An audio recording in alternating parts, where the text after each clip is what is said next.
peux nous parler de ta maladie? Alors, ma maladie. En fait, ça a commencé tout simplement par un soir, tranquillement chez moi et j'avais comme un mal de gorge, comme une angine, et avec une petite boule qui sortait là par ici. Ça m'a un peu inquiété sur le moment, mais après j'ai dit ça ressemble quand même vachement à une angine, j'en ai pas mal fait, donc j'ai laissé un peu comme ça.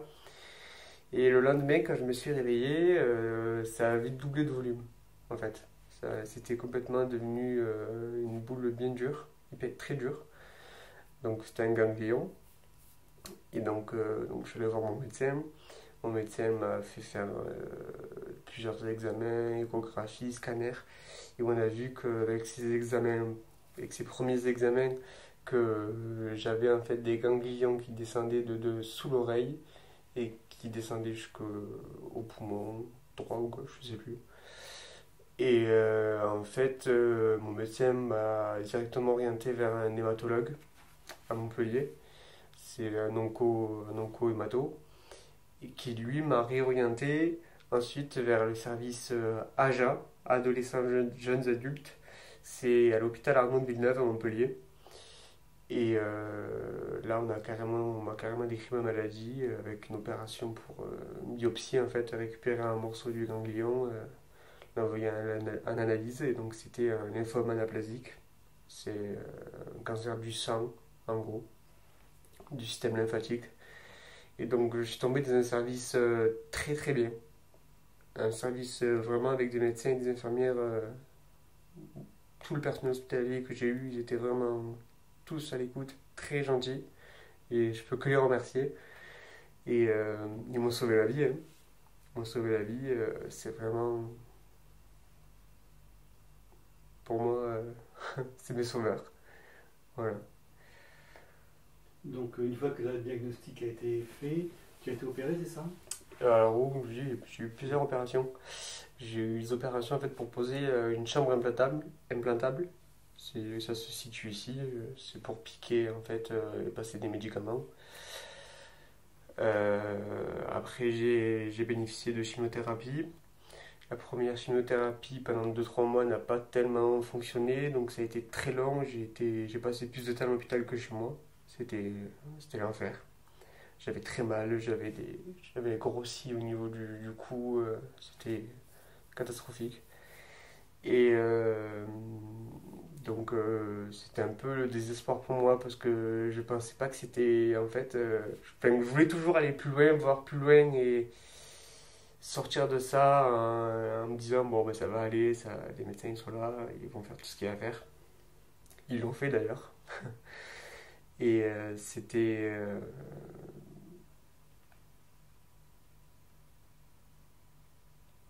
pas simple. C'était pas simple. Combien de temps ça a duré tout ça? Ouais, non, bien non. Après, j'ai bénéficié. Du coup, le protocole de chimiothérapie ne fonctionnait pas. Donc, ils ont changé de chimiothérapie. Une chimiothérapie un peu plus puissante, avec des hospitalisations plus courtes et avec plus d'effets. Donc, en fait, je me suis retrouvé en réanimation pendant 5 6 jours. Parce qu'en fait, j'ai fait une grosse chute de tension en pleine nuit. Bon, je peux pas vous raconter parce que moi-même, j'étais après dans un genre de coma. Un peu, je m'en rappelle pas. Donc ça a duré 5 jours et pendant 5 jours, là, je sais que mes parents, ils étaient très très très inquiets parce que ma maman, elle m'a dit, même, c'est la première fois que j'ai demandé au médecin si t'allais t'en sortir. Donc là, c'était vraiment compliqué. Et donc forcément, ça a interrompu tes études. Ah oui, bah, mes études toute ma vie, hein. Ça a interrompu mes études, ma vie avec mes amis, tout ça. Tout ça, ça a commencé quand? Ça a commencé fin 2020. En plein Et je Covid. suis en plein Covid. En plein Covid, ouais. C'est pour ça d'ailleurs qu'au début, les symptômes, ils disaient que c'est le Covid. Alors que pas du tout.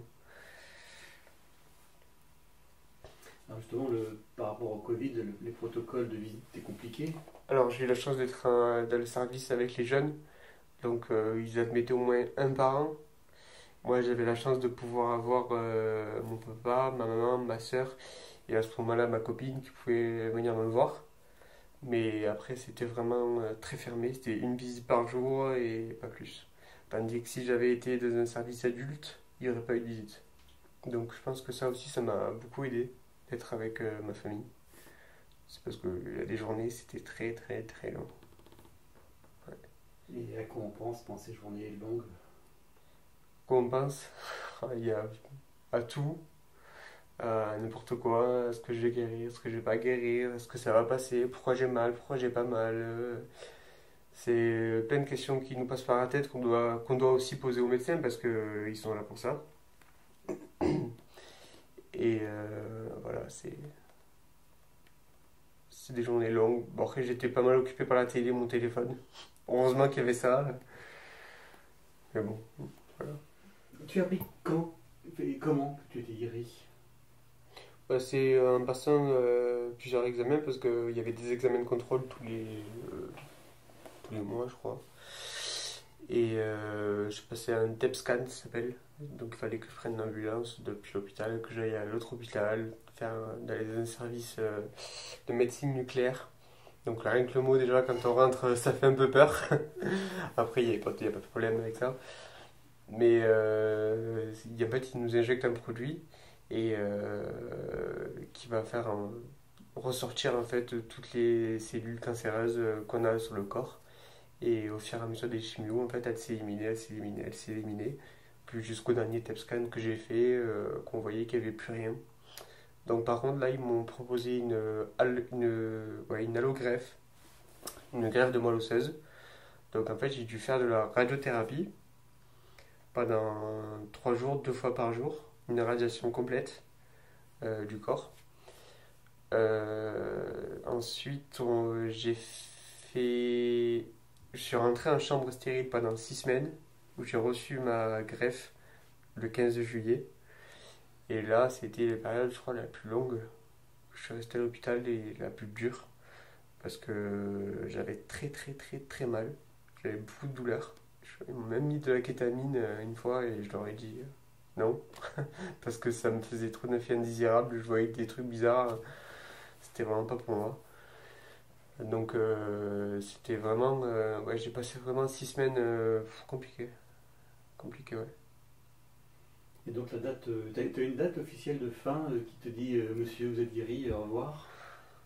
Hmm, Pas vraiment. Parce que on nous laisse toujours un peu dans le flou. Et malheureusement, il n'y a pas de jour bien précis où on m'a dit vous êtes en rémission ou vous êtes guéri. Et je crois même qu'on ne l'a jamais vraiment dit. Parce que toutes les choses sont faites naturellement pour eux, pour les médecins, parce que nous, rien n'est naturel. Et eux, ils ont fait leur métier comme voilà, ils nous ont dit à telle heure, à tel endroit, à tel ci, ça. Donc c'était vraiment orchestré par eux et voilà. Mais après, je pense que on peut dire le 15 juillet, le jour où j'ai reçu ma greffe. Est-ce que c'est un membre de ta famille qui t'a donné la greffe? Alors, on a testé ma sœur parce que c'était dans mon entourage la personne de la famille qui est le plus susceptible d'être à 100% avec moi. Sauf que ma sœur elle n'était compatible qu'à 50%. Donc, il a fallu faire un appel dans le fichier international et ils ont trouvé un Allemand qui était compatible 100% avec moi et qui lui, de son côté, je le remercierai non plus jamais assez. Il a fait tous les examens de son côté. Ils lui ont prélevé ce qu'ils avaient prélevé et ensuite moi j'ai bénéficié du don. Voilà. Et si jamais il y avait eu personne, c'est possible, ça arrive encore beaucoup qui trouvent personne pour des jeunes ou même des moins jeunes. Ma soeur, ils auraient pris ma soeur, même s'il était qu'à 50%. Est-ce qu'il y a un protocole de suivi? Oui. Alors à la suite de ça, une fois qu'on sort, on a un protocole de suivi à la maison. Bon, moi j'étais pas mal sous perfusion à la maison après tout ça, déjà pour m'alimenter parce que j'avais perdu beaucoup de poids. Parce que les chimiothérapies, la radiothérapie, ça donne des mucites. dans la bouche, ça va être tout le tube digestif et c'est très douloureux. On ne peut pas manger ce qu'on veut, on ne peut pas boire ce qu'on veut. On prend énormément de cachets, que ce soit avalé ou par les veines. J'avais la chance d'avoir ma tati qui était infirmière libérale à Metz, donc elle m'a fait les soins. Elle m'a fait beaucoup de soins avec son équipe. Et j'étais rassuré que ce soit eux aussi, parce que si jamais j'avais quelque chose, je savais que je pouvais l'appeler à n'importe quel moment et qu'elle était là. Voilà. Et après, le suivi, c'était surtout 2 fois par semaine pendant un mois. Il fallait que je me rende à Montpellier pour faire des examens. Après, c'est passé à 1 fois par semaine, à 1 fois toutes les 2 semaines, et maintenant, c'est 1 fois tous les mois. Voilà.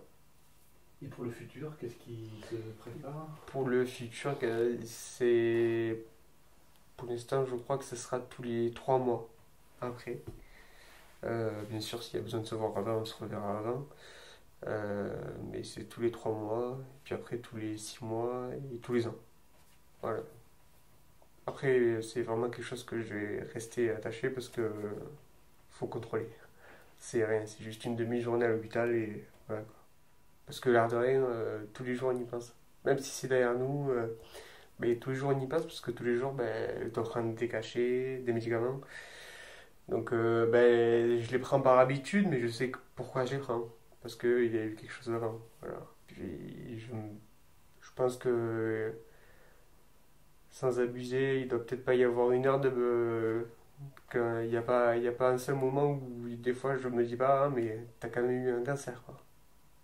Je pense que ça va s'estomper dans le temps, j'espère. Mais je pense que c'est ça, ouais. Comment on ressort après une expérience comme ça? On ressort avec une vision de la vie plus objective en fait. On va pas se tracasser pour un petit truc, alors qu'avant, je pense que je me serais énervé ou quoi. Maintenant, je prends la vie comme elle vient de toute façon. Enfin, là, je me suis rendu compte que j'avais pas le choix finalement. Donc, on ressort plus fort mentalement. On gagne en maturité parce que l'air de rien, c'est il faut prendre sur nous et on se forge en fait, hein. Donc je pense que ouais, c'est ça. Et est-ce que ça change, ça a changé tes projets futurs? Ou est-ce que ça les a... Enfin voilà, qu'est-ce que tu peux dire par rapport à ça? Le fait que ça m'ait fait arrêter l'école, oui, parce que moi, du coup, j'ai pas le bac. Donc, j'ai dû trouver d'autres alternatives sans bac pour peut-être rejoindre les métiers qui m'intéressent. Après, si je reprends l'école, c'est pas, je pense pas aujourd'hui, parce que voilà, j'ai pas spécialement envie. Mais s'il faut y aller, j'irai. Rappelle juste le nom du tout cancer, c'est un cancer du sang que tu as eu? C'est un lymphome anaplasique. D'accord. Voilà. Après, en fait, il y a 2 familles de lymphomes. Il y a les lymphomes non hodgkiniens et les lymphomes hodgkiniens. Moi, j'étais non hodgkinien, donc ça s'appelle un lymphome anaplasique, mais après, il y a plusieurs lymphomes. Je crois qu'il y en a 80 différents au moins. Voilà. Mais c'est quelque chose qui concerne ton circuit sanguin. C'est ça, ouais. Donc c'est pas un endroit ciblé comme un cancer du poumon ou quoi. C'est vraiment dans le sang, dans les défenses immunitaires, c'est vraiment ça. Si je te demande, avec ce que tu es devenu, additionné de cette maladie, qui n'est pas toi, mais de cette expérience que tu as vécue par cette maladie, et que je te demande de trouver quelque chose que ça aurait pu t'apporter positif, est-ce que tu pourrais me trouver quelque chose pour le moment ou pas? Ma famille. Mm. Ma famille, ouais, parce qu'ils ont tous été là pour moi depuis le début jusqu'à la fin. Et encore, on a fêté Pâques ensemble et c'était un bonheur d'être avec eux. Et d'ailleurs, je leur ai fait savoir parce que je leur avais écrit une petite lettre parce que j'avais vraiment retrouvé tout le monde. Là, c'est lundi. Donc, ouais, c'était ma famille qui m'a donné toute la force, mes amis. Ouais, je suis un petit peu ému là. Et, c'est un combat contre soi-même. C'est un combat contre soi-même, donc En fait, il faut se battre contre un ennemi invisible qui est dans nous. Et comme le médecin dit, il y a beaucoup de morale qui fait. Il y a la médecine qui soigne. Et après, nous, dans notre tête, il faut qu'on se forge un mental d'acier. Et c'est comme ça qu'on y arrive, normalement.